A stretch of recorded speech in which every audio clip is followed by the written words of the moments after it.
Hey everybody, welcome to Office Hour session number 44 for WashingCode.com. I'm going to go ahead and get started with the agenda, and then we'll quickly get into questions today. So today's February 13th, and if you want to get info about these sessions, especially if the time changes and stuff like that, you'll want to join the Facebook group. And the other thing is you can see this document by clicking the YouTube live stream event description. The document is linked there. But if you want to get the latest updates about these events, join the Facebook group. That's where all the changes are announced. If you want to call in, like the bunch of students have called in right here, then click this link. That's the best way to answer questions. I'll also monitor the YouTube live chat, but it's not as reliable. For the student of the week, I just wanted to give a shout out to Tiffany W. Congratulations on getting your first engineering job at AngelList. So it was really exciting. So Tiff got a job at AngelList. It's a place where you can, I guess it's sort of like LinkedIn for startups, but it's also a investing platform where you can get groups of people and invest in startups. So it's pretty interesting. So awesome work, Tiffany. I just wanted to congratulate you. The public service announcement is about breaking big problems out into small steps. And I was reminded about this from a Facebook post. But let me see if I can,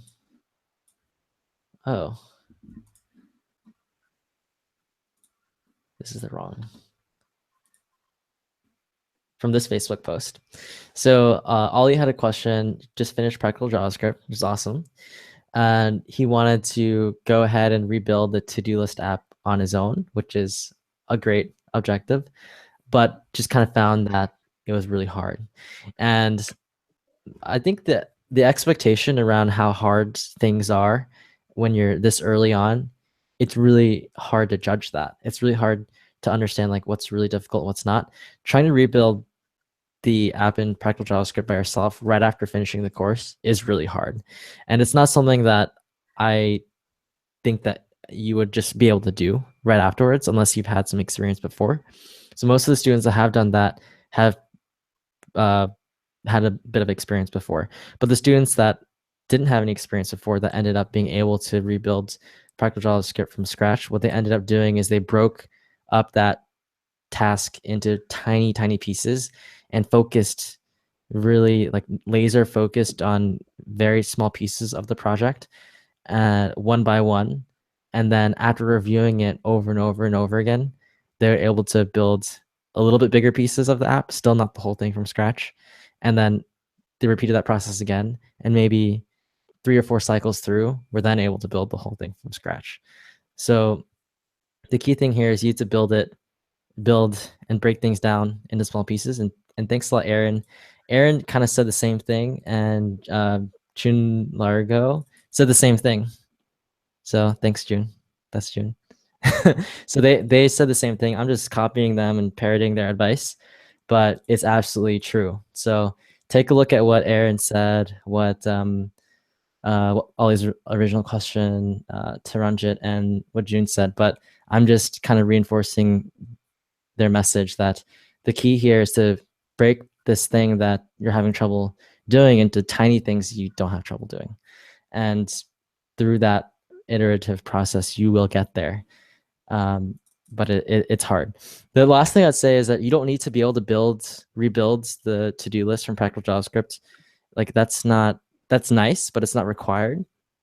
The thing that is required that's important is that you understand all the code in practical JavaScript. Because if you forget something, you can always go back and look it up, right? So that doesn't matter so much, but you need to have understood it at some point. And that way you can just look it up in the future and it's not a big deal. It'll take a minute to look it up. But if you don't understand the concepts to start with, well, that's a problem and you should go back and review. And then trying to rebuild it from scratch is like the next level thing that's nice, but not required. So, so I think what Ollie, if you're listening, if you're doing this or other students are in the process of doing this, you don't feel like you have to be able to build it from scratch on your own. That's not, it's nice, but definitely not required because you can always just look at it and review it. It's not like school where you don't have notes. When you're programming, you have Google all the time. So that's not really an issue. And I personally don't remember almost anything. I look everything up. Even sometimes the most basic stuff I forget. And that's fine. That's not a big deal. So that is the public service announcement. New stuff, Accounting.js Part 12. So if you're a Watching Code member, you'll know about this, but it's the 12th installment in our series on the open source library Accounting.js. This one goes over check currency format function. It's the last internal helper method and gives us a good starting point to see how actual currency formatting works, whereas the previous internal helper methods were very generalized. They're mostly array methods and kind of utility functions. And then you'll see some new stuff like match and replace string methods. You'll see how I like to structure comments, and a really common structure for writing comments. Just generally, a lot of people will write comments that way. And then I talk about scenario analysis too, because one big problem you have with complicated functions is you can have many, many different outputs and many, many different inputs, and then you have many different combinations of those things. And when you just look at it, it's kind of hard to see those, so just write them out. So it's nothing special here, but you just see me going through that process to better understand code, but really helpful thing to do. So it's kind of just Part 12, and that came out this week or last week. Okay, so that's it. That's all I have. Now I'll open up to questions, and I'll try to choose people in the order that they called in. It won't be perfect, but I'll try to do that. And I think, I don't know who called in first. Lewis, I know you don't have any questions, but shout if you do. Oh, it's Ben, but Ben's in a hookah lounge, so he's not gonna, he's not gonna ask a question. So then I think the third person was wait, who's this? Mike? It wasn't Michael. David, I think it might have been you. Sure, I'll David, go ahead. I'm here. Cool. So did you have a question? I actually have a couple of questions, and I'm going to apologize because I'm still going through the basic course. So Don't apologize. there were a few things that I've been sailing along pretty nicely, and got a little bit lost in the functions inside of functions, specifically in the for each, in the rebuilding of the function of the for each, and the passing of both it was at around 610 in the video, where we were passing in the parameters, and we were passing both the function. I understood when we were using the built-in function for the for each, that was pretty basic, but I got a little bit lost when we had rebuilt the function and you were passing in the array. I thought you would just be able to pass in the array and not individual name in the array. I guess that's where I got a little bit confused, because when the for each was working, it would take each element of the array and just do the display from there. So I think the audio cut out for a second. Oh, sorry. Can you rephrase the question? And if possible, I'll open up the console. Can you just show me in code what was confusing? Is it Sure. Will that work? Yeah, I think so. Okay, cool. So I have the console open. Can you just tell me what which part was confusing? So I think you said something about for each. The built-in one was fine. So if I wanted to do something like this, I guess let's start from this. This is the built-in for each. And you have 1, 2, 3. You can do something like console log.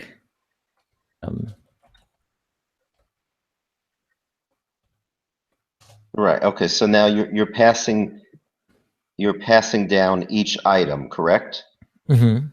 So one is going to be passed into function. It's going to automatically take the entire item array and pass it down to console log, correct? No, it will only take one item at a time and pass it into Okay, this function. okay. So but this is the for each function that you wrote. No, this is not the for each function that I wrote. This is the one that's built in to JavaScript. This is the built-in. Okay. Yeah. Oh, right, because I can write one. it's dot for each, so that's yeah. So I think you remember what it was? Was it array first, and then it was a name, yes, student names, and then right name, log names. okay, and then we went through. We had a for loop just to go Correct. through the whole thing. Okay, so then Yep. array length, and then I plus. And then, do you remember the next part? I think it was just the console log from there, correct? Right now we're defining the for each function. Okay. Let me go check where I was.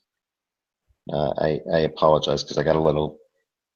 So the for each is passing down the for each member in the array.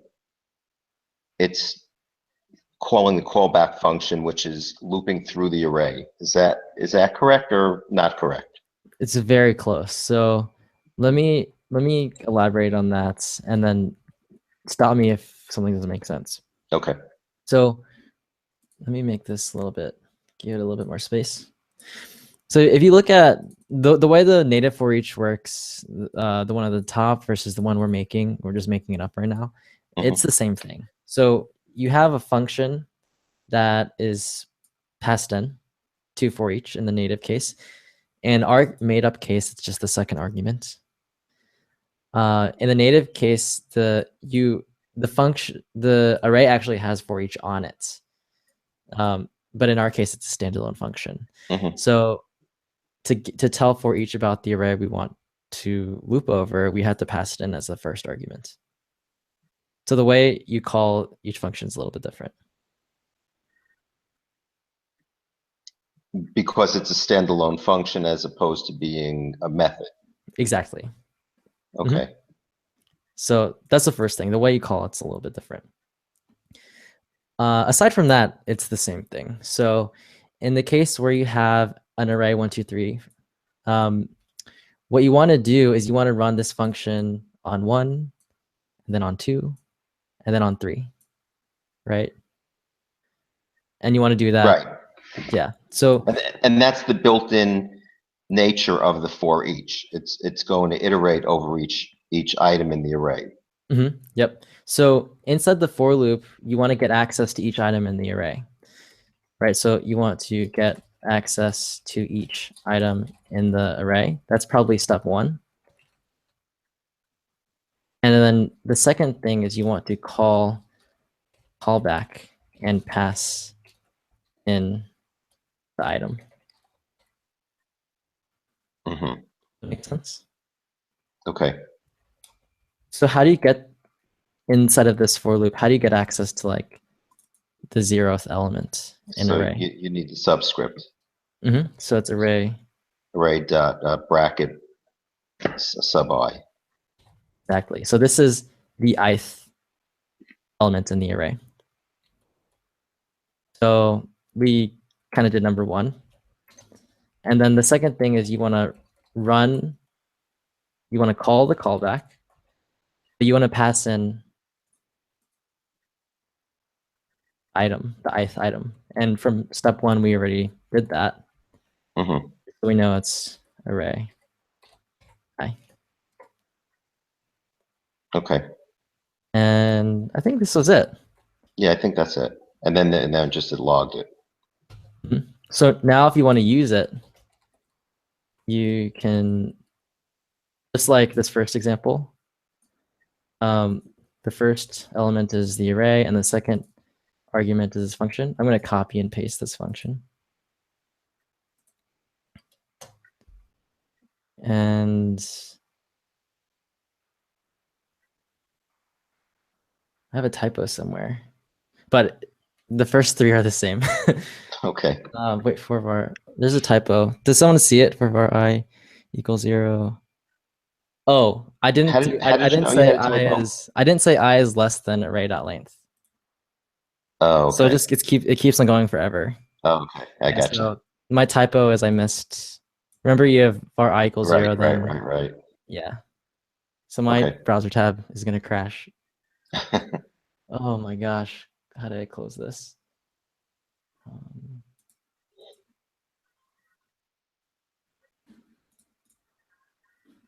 all right. Sorry. No, no, that was my fault. Um, but does that make sense? I think when you build Yeah. it out from scratch and then you go through it step by step, it makes a lot more sense because each step is like quite small. Okay. Just one other point, because I was trying to go through this with the debugger. Here, let me fix this. So when I put the debugger keyword function in the JavaScript, no problem, everything worked fine. But when I was just typing into the console and I tried to invoke the debugger, I'm not sure what I was doing incorrectly, but it was sort of ignoring my debugger.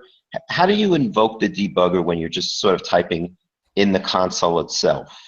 Is Yeah, it just so debugger? debugger.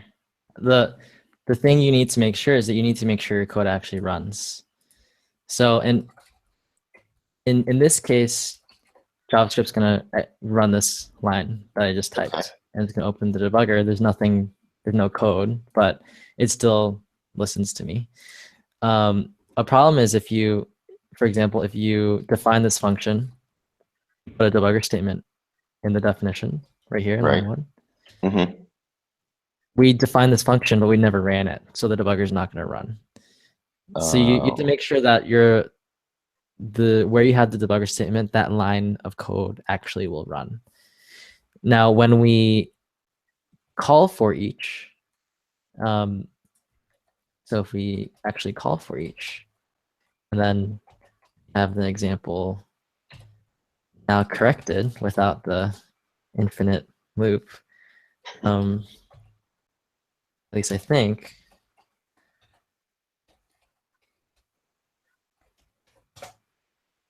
now the debugger will run. Do you see that?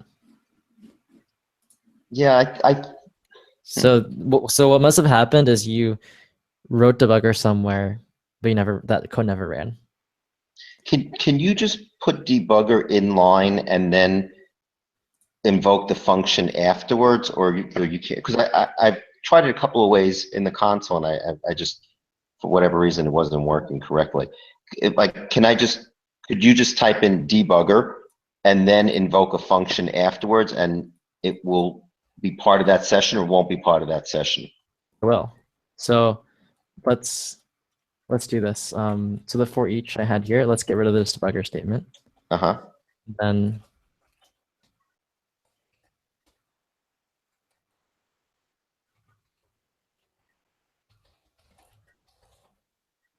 and also you should just try this stuff. Mm-hmm. Much faster. Okay. You're in the debugger, and now you can go through line by line. So if you want to go into this function, you can. Okay. I think the problem was I had it after the curly brace. Yeah. So I had it after the for in the curly brace before the callback.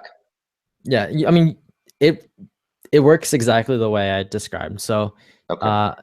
it's really hard for me to know exactly what you did, but if you go back and this new understanding, I think it'll make sense.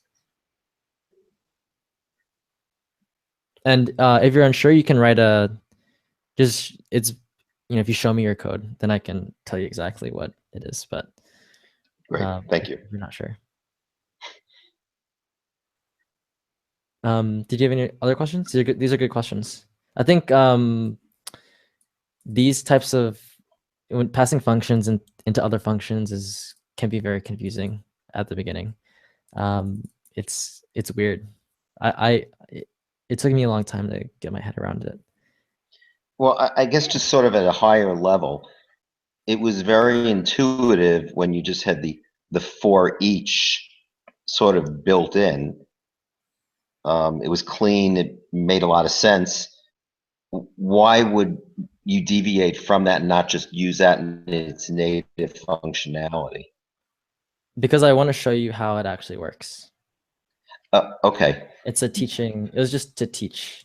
Mhm. So then when you do use the native for each, you have a lot of comfort and you're not like, how does this work? You know exactly how it works. Mhm.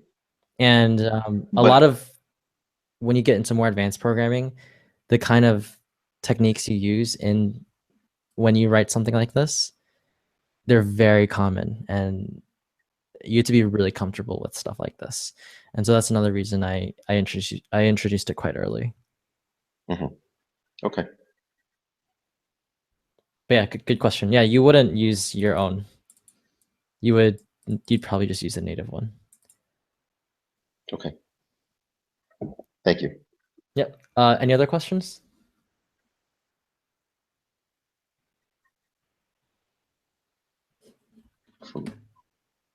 David, did you have any other questions?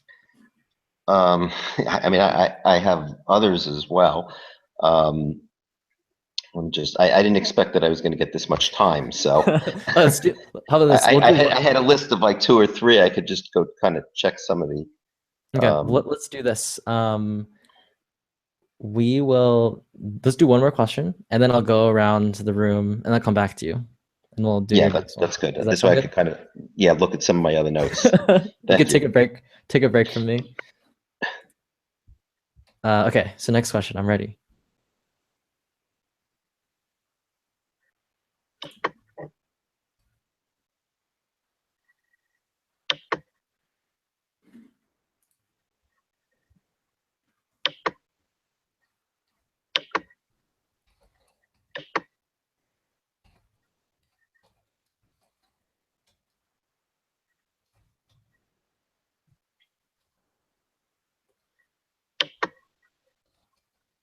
Oh,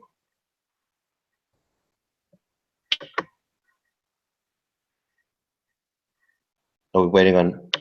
Oh yeah. Are you Did you waiting have your on next me question? or someone else? Yeah, I'm waiting on you. Oh, I'm sorry. I thought you were going around the room and asking others. Oh no, I wanted to do one more from you, and then I'll go around the room. Sorry, I wasn't clear. I zoned out. Those green headphones. No, I'm just kidding. Why don't you go around the room? Because I only had those two prepared right now, and I don't Okay. want to take up everyone's time. Okay, cool. All right. So who's next? We got David, the other David. Hey, Gordon. Hey, how's it going? Good. How are you? I'm good. Good. That's good. Yeah. Did you have any questions? No, I don't. I just wanted to jump in and on the call and participate and kind of observe the questions. Wow. Okay. Cool. Yeah, and I said in the chat, like one thing I want to experiment with is have other students answer questions, and then I'll be here too in case it's hard or like you get stuck. But that could be fun too. So David, Lewis, Thomas, Nate, Gotcha. Michael, Okay. feel free to jump in. All right. Thanks, Gordon. Where are you at right now with the content? Accountant JS 9. I started that today. I think that's where I am. Either 8 or 9. Mhm. Well, I think it's prototypes, or maybe yeah, I think it's the Is the it one the that's going second over prototype video prototypes. or the first one? I only recall one, so it must be the first one. Okay, got it. Object create, and I think you went over has own prototype, I think, also. I don't remember, but that sounds close. Yes. Okay. How is it? Is the prototype a new topic for you? No, it's not. Using the object create is, and if I remember correctly, I think I was introduced to prototypes using constructors. That's common. Okay, and I don't think that you've addressed it from that approach. Next video. Okay. Okay. Yeah, so my perspective is that well, it's not really. It's I don't think this is controversial. The way prototypes work with constructors is much more complicated than the way it works in object.create. So Okay. it makes sense. So actually, start I'm with a more simple I'm one. more familiar with the constructor approach than object create. Mhm.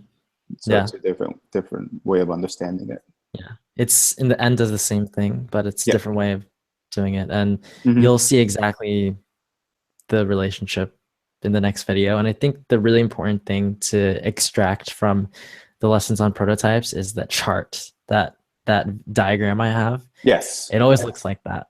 So if the next time you see prototypes, you remember that diagram, that's good. Okay.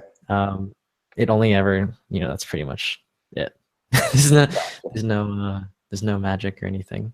Right. Okay. Well, yeah. I'm going to get through that, and hopefully I'll be into the beast challenges by the end of the week. Cool. Yeah, and there's still 3 more videos after that too. So because part 12 is out. Right. Okay. Yeah. Gotcha. So, But so far, so good. I'm focused on getting better every day. So cool. Awesome. Thanks for all right, dropping thanks. Mhm. by. Okay, Michael. Hey, Gordon. Hey, guys. Hey. Yeah, same here. Actually, I kind of went on vacation a little bit, so I just got back today. I'm gonna get back to it. Haven't had a chance to watch Accounting 12 yet, but looking forward to that, and just wanted to be here and hang out. Did you get the library? Remember last Yes, week we talked yes, about the library system. yes. How was your progress on that?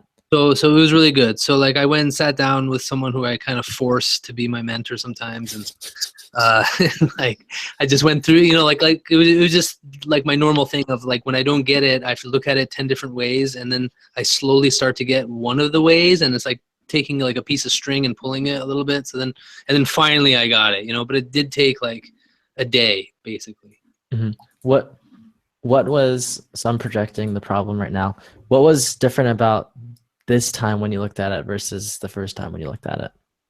Well, like what was the key?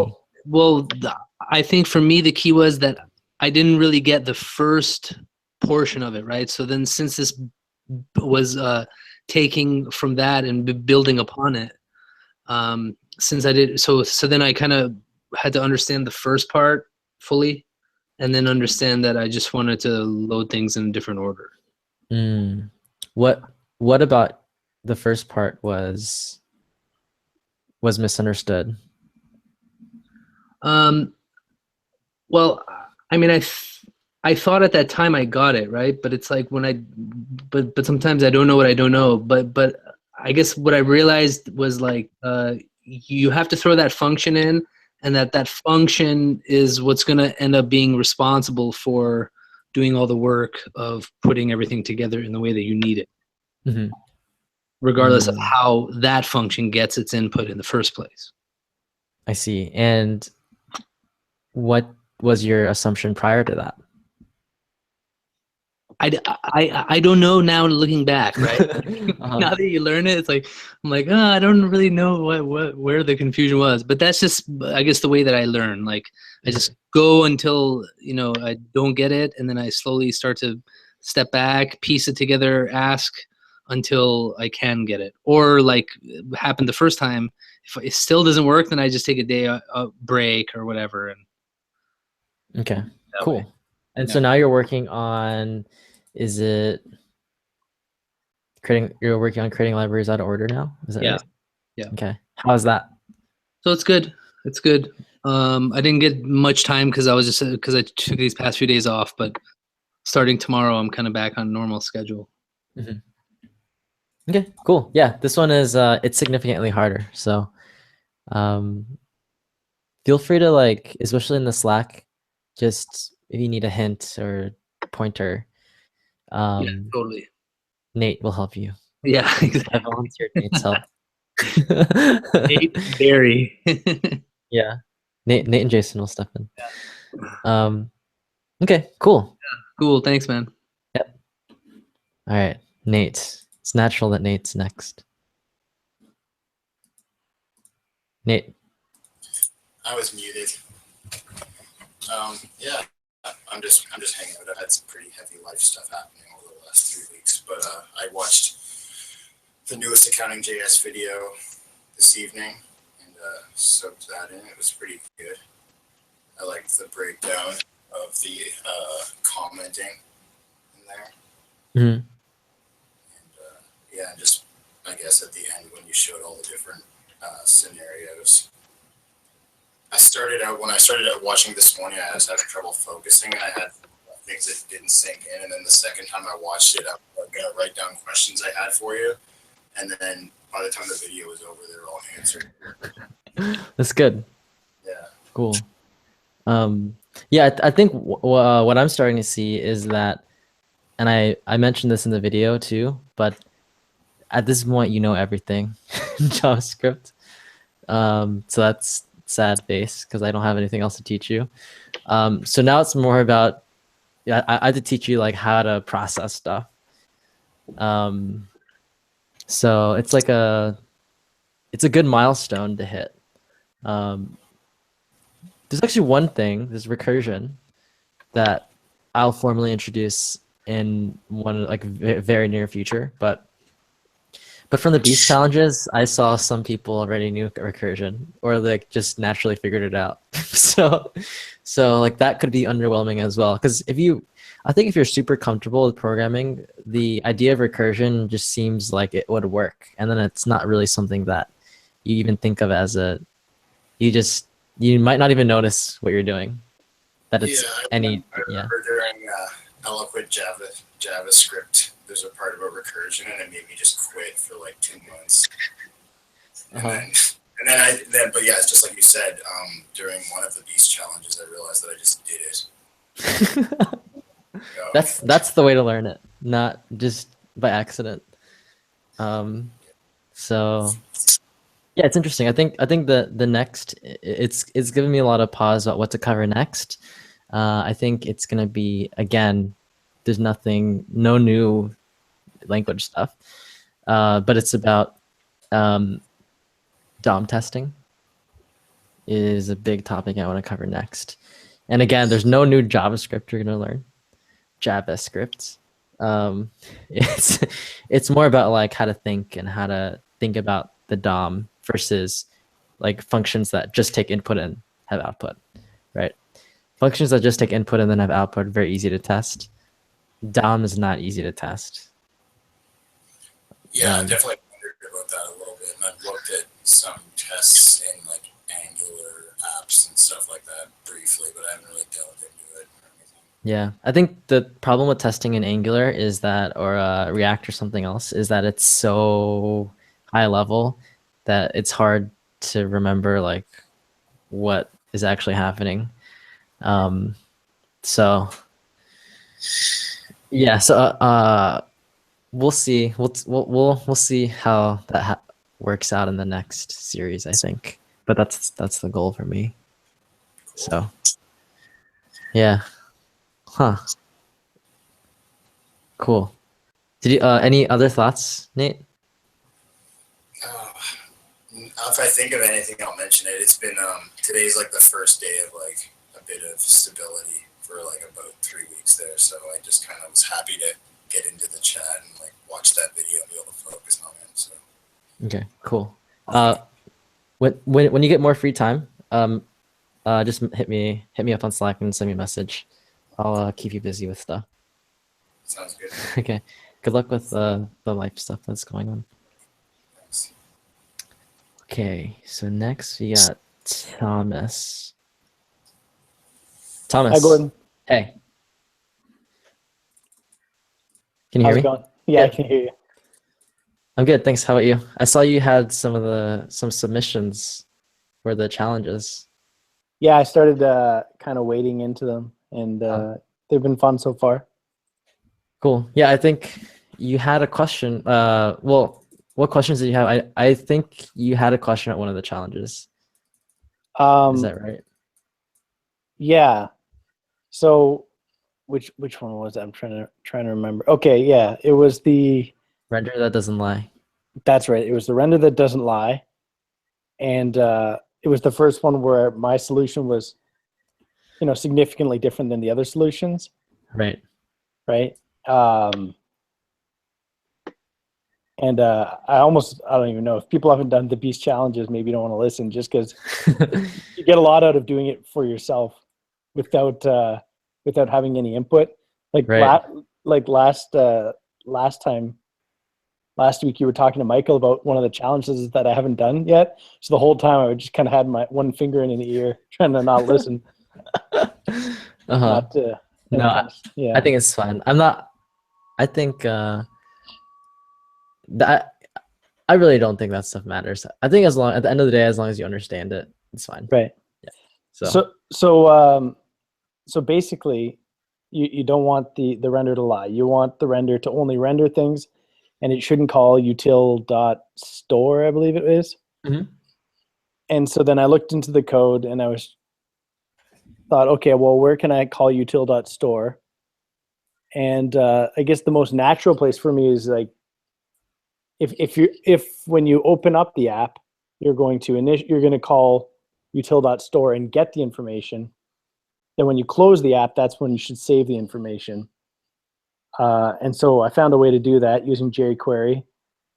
And I spent a long time trying to actually go into the jQuery code and figure out what it was doing. That was all wasted time. Because I think in the documentation it says that it saves it to the dataset attribute or something, but then I couldn't find it in there. And then I did more Googling, and it says it saves it to the browser's internal cache. I don't know. Anyway, so I got really into the weeds. Mhm. But basically, when you close the browser or navigate away from that window, it's going to save everything. Yeah, I see. Yeah, I think your strategy. So your strategy listens for there's a DOM event called before unload, which Right. honestly I didn't know this existed. Right. I googled it when I saw your solution, and I only clicked one result, the purple one. Mhm. So I don't know that much about it. I think that conceptually your solution seems fine, but I think that Yeah, there's a but. let me see. Like, I don't know if there are any edge cases. Well, there is, like- and I've just thought about them. Oh, there are? Okay. Well, I just was thinking about them just earlier while I was cooking. I was thinking, okay, when is this going to go wrong? So the reason I know about before unload is I had a small app that I was running, and I needed it to kick the user out, to Mhm. log the user out if they didn't actually log themselves out. So if they navigate away, it should automatically log them out. So that's fine. But then I just realized that if somebody's computer just shut off, right, or if Chrome crashed, They lose all their data. they'd lose all their data, Oh, right? okay. Because the browser wouldn't ever throw that hook, right? The Right. before unload. Exactly. So it works fine if everything works fine.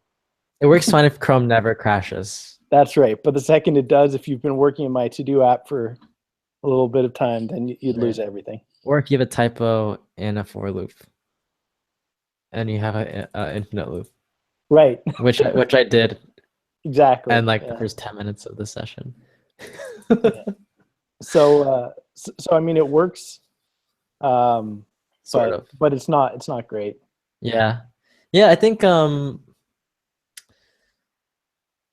think theoretically, if it didn't have that issue, then I wouldn't have a problem with it, because then it would conceptually be, or practically be the same, right? Right. So if it's practically the same, then the only difference is, like, I don't know.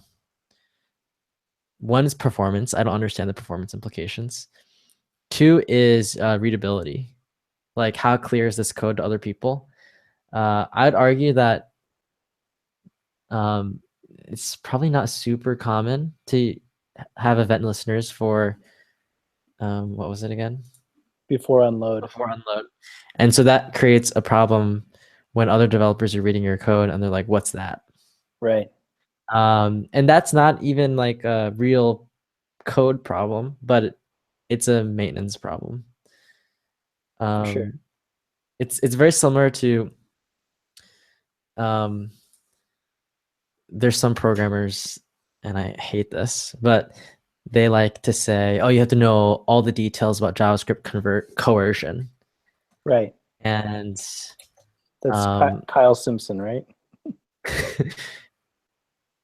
possibly, Yeah. yes, and I mean, where is it? Basically, there's a table you can memorize and then know every case. hmm Yeah, here it is. So you can memorize this table if you would like, if you want. And then you could like use coercion, I guess.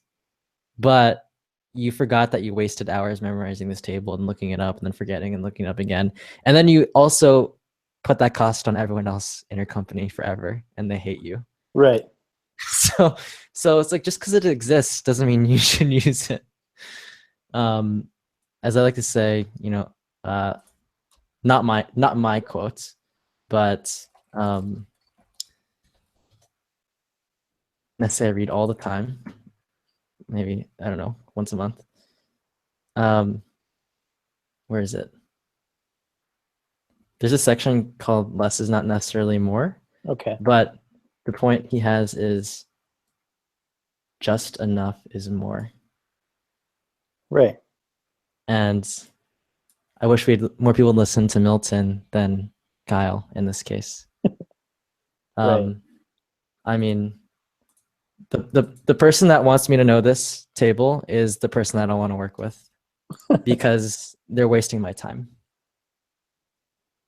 It's that simple. It's not a code thing. Their code runs fine, but they fail to realize the reality of what they're doing and all the external costs they've created for no reason at all.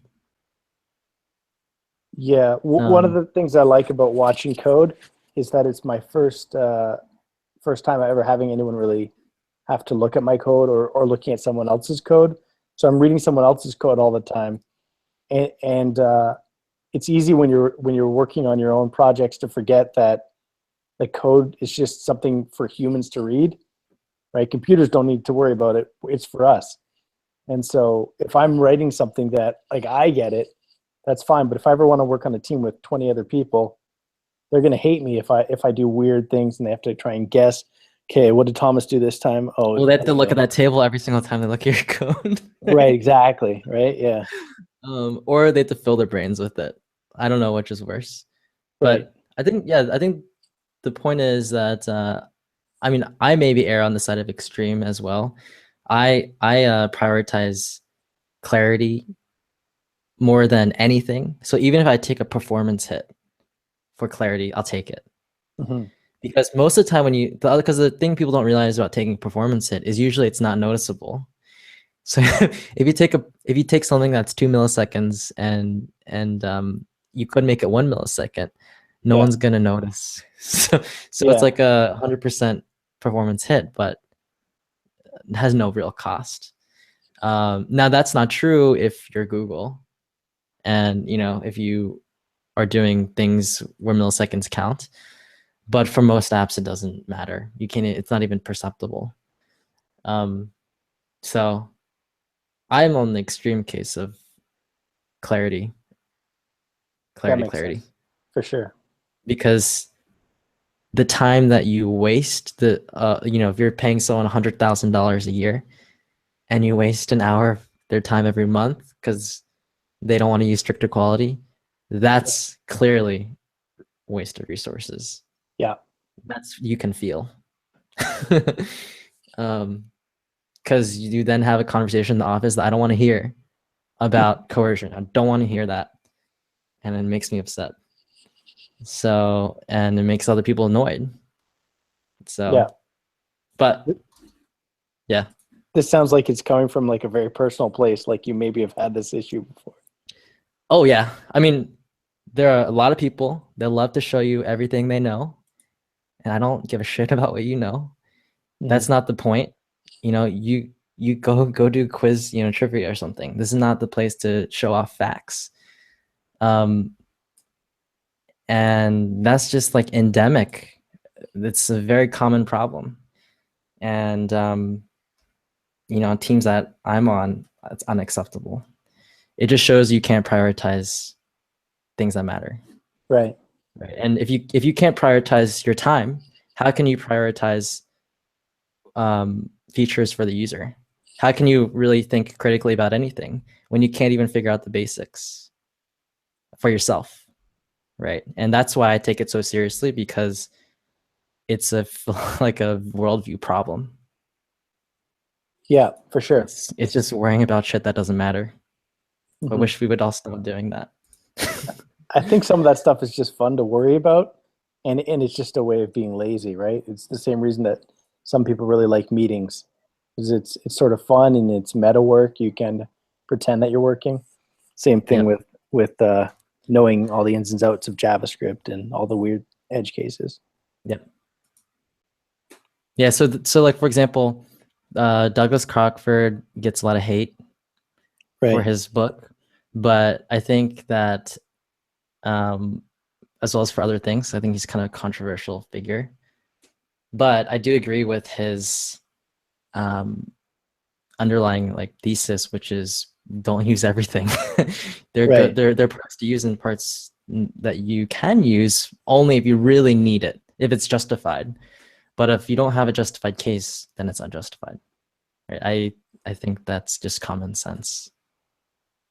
I haven't programmed in other languages except for a few hours in Python. But what I've been told is that JavaScript has a lot more ways of doing standard things than a lot of other languages. So that's where the trouble comes in. Yep. And even like we see that when you're showing us in Accounting.js, object.create versus using a function like a constructor. Yep.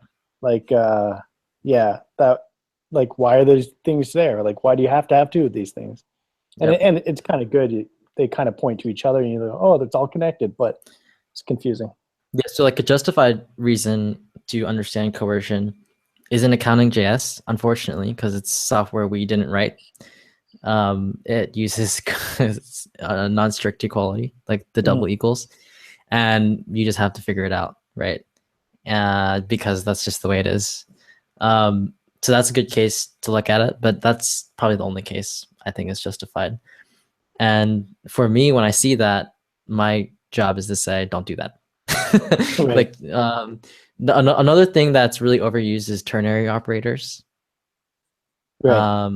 Usually don't use it. It's usually not necessary, especially don't use two in one statement. I think we see that in Accounting.js too. And I think that's just someone trying to show off that you could use two, but who cares? It just wastes everyone's time. I see a lot of people really like the idea of putting everything on one line of code. Yeah. Right. You can get it all on one line, right? With an arrow function and a ternary operator. Like it's just amazing. No, it sucks. Don't do that. Yeah, I know.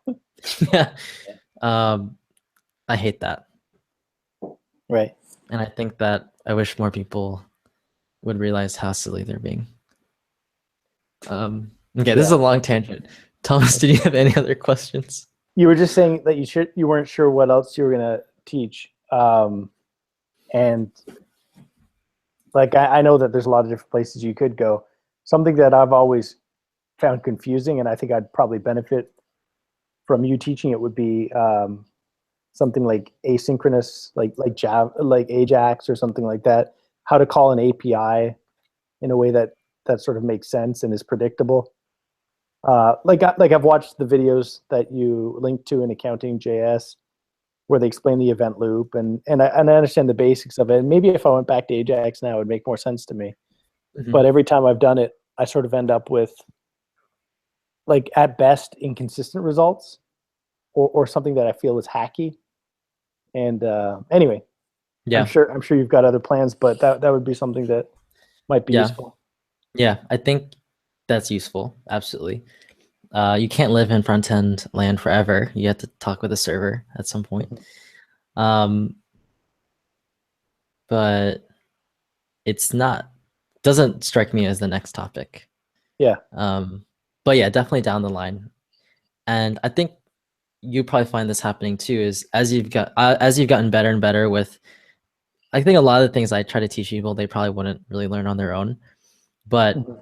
if you build that comfort and learn all these things, you have this confidence to go learn like async stuff on your own, and you can start to look at it in a much more critical, detailed way.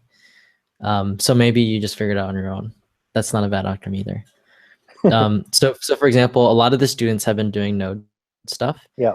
I didn't teach Node, but it's the same thing. So there's nothing really like stopping you. It's not like it's magically different in the back end. It's just the same crap. And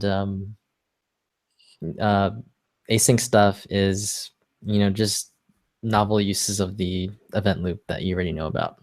Right. Yeah, and I think the other thing that there are a ton of tutorials on how to handle data from a server, and I'm sure you have no problem going through them. I think if it's something you want to understand, the number one thing is to see how they're used. So be really comfortable with promises. The way I think of promises is basically it's a function, and you have to give it a couple of different. So it's basically like a friend, like say that there's a friend that gets a package for you, Okay. right? And then they ask you, like, your friend is an idiot, doesn't know anything, Okay. and you get to tell them everything. So you just say, like, what do I do if I get the package? What if I don't get the package? What if there's an error? And then you just give him a function for each of those things. Mhm. That's a promise. And That's a then promise. when those things happen, he will just run the right function that you told him. Okay. That sounds Does that good. make sense? It does, yeah. And I think I just gotta kind of sit down with the material and look at it a little bit. I have a significant commute, and I listen to a lot of coding podcasts just because Mhm. I like to keep my mind sort of focused on it. I find that like when I'm trying to learn something, I need to hear people talking about it a lot, just because no one in my life talks about coding. So if I don't have it on podcast, it's only when I'm in front of the computer. But I know, and I know there's some downsides to that, but one of the things that keeps coming up is async programming, and I guess it's changed a lot over the years because they keep talking about, oh, remember when you had to use callbacks so much? Oh yeah, callback hell. Then we got promises. Oh, those were okay, but then we still had issues. Yeah, now we've got async and await. Oh, don't worry, we've got event emitters coming up. I'm like, oh my god, what is all this stuff? I thought it's all just JavaScript. It doesn't really matter. Yeah. All the stuff is the same. I mean, it's not the same. But it solves the same problem in slightly different ways. So don't get overwhelmed by it. I don't know what async and await are, to be honest. Yeah. I mean, I know how to handle stuff with callbacks and promises, and that's been like kind of the way for a long time. And then there's always new stuff coming out that you can't keep up with. So I'm always behind on that stuff. But if you understand like callbacks and promises, then you'll understand the next thing, because you have to understand callbacks and promises to understand the next thing, because the next thing is supposedly filling in things that sucked about callbacks and promises, right? So you still have to start at the beginning. Otherwise, you're going to get the super optimized thing, and you're going to be like, well, why does it have all this stuff? Why do I need that? Yeah. Right. So don't worry about, like, when you have n things, worry about the 0th thing. Sure. And you might not even get to n. I never do, and I don't care, and that's fine. It's not. There's no badge for using the latest stuff. You don't get a badge for that. Maybe on Codecademy you do. Oh, cool. I'll sign up. Yeah. Actually, you probably do, but yeah, in real life you don't get a badge. All right. Oh yeah, I don't know, David. So David asked, so I'm gonna be a guest on a podcast on, I think we're recording on Thursday. I don't know when it will come out, but I'll let you know. I'll try to be nice. I think it's the hardest thing for me. I listened to that podcast. Oh, you do? Yeah. you'll hear this voice on there soon. That's funny. Let me know what you think. For Okay, cool. Thomas, any other questions? No, that's all. Thanks. Sorry for kind of taking up so much time. Well, Thomas, since you listen to the podcast, is there something you want me to ask the host or anything? No, not really. Okay. The problem with listening to too many podcasts is you really have no idea who you're listening to after a while, right? Like it's just voices in the box almost like. But it is kind of funny. Like there's this one guy on there who just keeps always saying, you should write CSS to throw it out. Write CSS to throw it out. And I like hearing that because my CSS is terrible. So Yeah. I'm like, oh, good. If somebody's getting paid to do this and they're acting like me, then all right. Thomas, I suck at CSS too. So Yeah. if that makes you feel better. It does. Yeah. I feel like I should be decent at some point. I feel like, but it's never been a priority for me. So, Right. and a lot of companies, they don't make it a priority because you get like this nice framework that has all the styles already, and you just kind of like just move stuff around and it looks good. Yeah. I think it's so that I don't write CSS and break things. But I mean, it's mostly to have consistent styles across the company, right? That's the real reason. Yeah. So that's why I suck. And that's why a lot of people suck, even though they do web development. Right. Exactly. It's fine. You don't have to be good at everything. Yeah. I suck at CSS, for the record. Okay. All right, But cool. no, but I guess like if I wanted to be good at it, like you could. It's not like I have an inability to do it. If you want to be good at it, I'm sure you could too. But Yeah. yeah, it takes time. Did you have any other questions, Thomas? No, that's good. I'll Okay. let somebody else jump in. All right, yeah, good work on the beast challenges. I want to see more out of you. Keep going. For sure. Yeah, you'll see him. And did you watch the last video, 12? No, I haven't. I'm gonna jump into it maybe even tonight after this. Okay, cool. Cool. All right, so I think we are back all the way back to David 1. I do have another question. Okay. It's kind of a concept question. So, I was very clear on the methods on the objects, which are basically functions on the objects. And then I was a little bit surprised to see that there were essentially methods on arrays. Mhm. I wasn't kind of ready for that, although I did know, there was the length attribute. So I guess that is kind of a method, but I didn't think of it as a method. But so my question is property. Is a property, right? Yeah. So what really is the fundamental difference then between an array and an object? Nothing. Okay. An array is a type of object. Okay. So this is not going to make sense, but it'll kind of make sense. Enough, I think, to satisfy your curiosity about like that an array is an object. So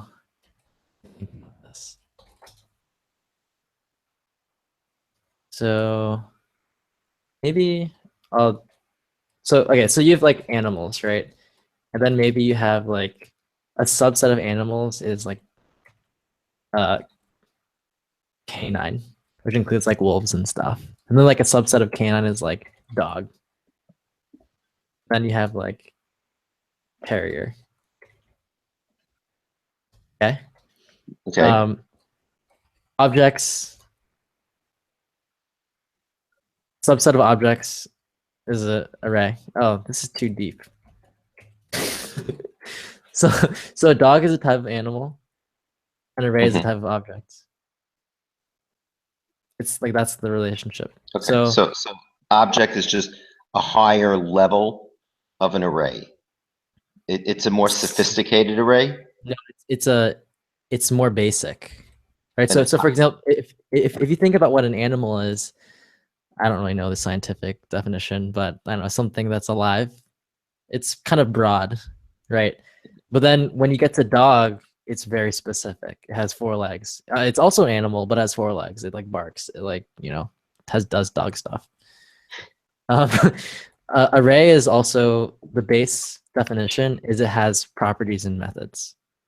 That's it. It has properties and methods. Now, arrays are a very specific type of object. It has the length property. It has the for each method. It has all this stuff. That's very array-ish. Okay. And David mentioned prototypes, that he was going through the prototypes videos. So the other David, not you. The other David mentioned he was going through prototypes, and the way all these things are linked up, like the relationship between an object and an array is managed through the system called prototypes, which you don't know about yet, but you will learn about, like the other David.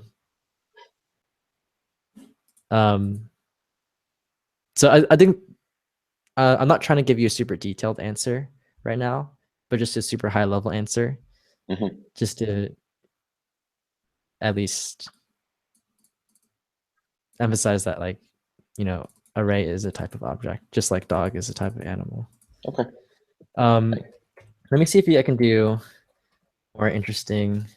So if you do type of array, you get object, which actually shows you that it's an object.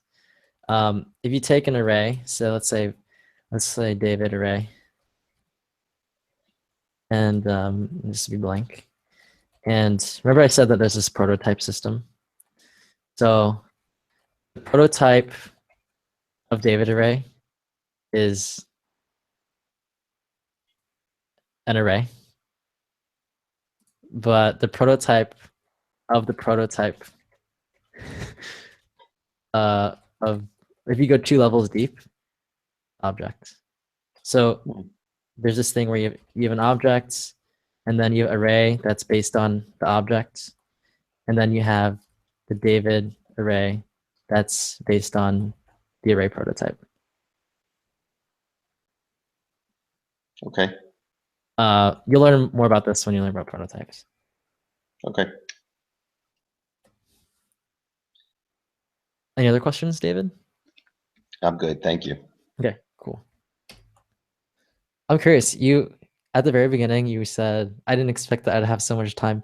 What did you think the office hours would be like? You talking to me? Yeah. I'm not sure I said that. Yeah, because you had a bunch of questions, and I was like, "What are they?" And then you said, "Oh, I didn't think I'd have." Oh, in the beginning of this session. Yeah. Oh, I guess this is the first Google Hangout that I've participated in. And I kind of thought that I had no idea how many people would participate.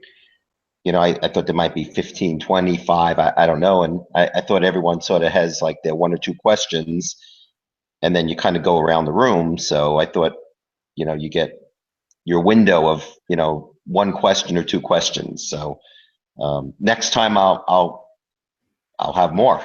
Mm-hmm. How's your experience this time? It's really good. I appreciate the time.